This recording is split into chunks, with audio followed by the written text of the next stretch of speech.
अच्छा अच्छा तोर सारा बहाना हम समझ रहा है बच्चा।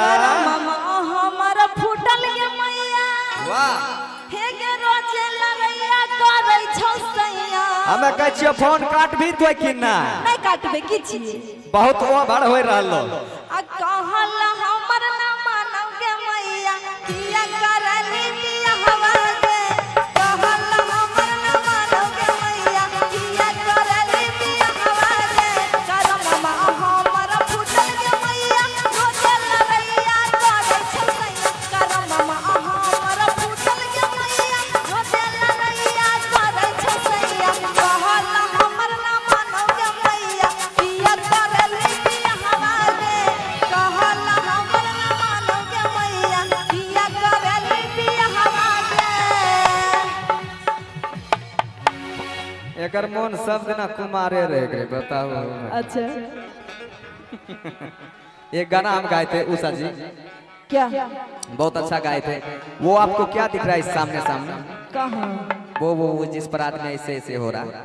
झूला हाँ। अरे की झूलावा झूले गेलही गे छौरी। अच्छा अरे की गाँव के पीपरा तोर। ओहो अरे की झूलावा झूले गेलही गे छौरी गाँव के पीपरा तोर।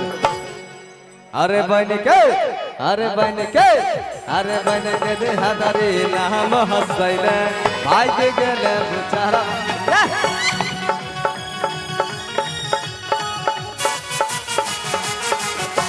झूलावा झूले गेलही गे छौरी गाँव के पीपरा तोर।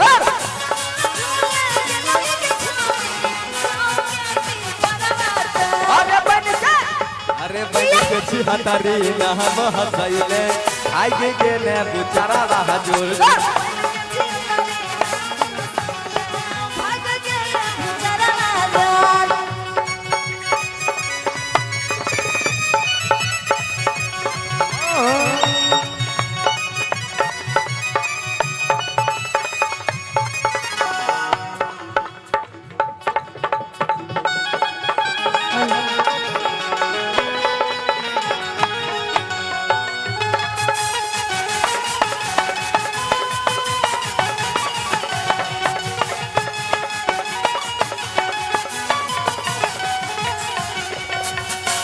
हेलो ये है राघोपुर ग्राम परबत्ता।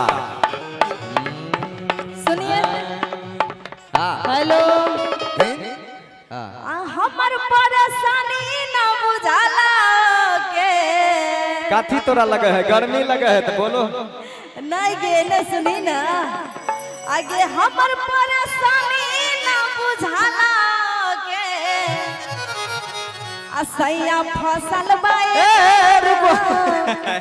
बंसी के बह से। ए गाना गैया की सब लोग हाथ उठावा।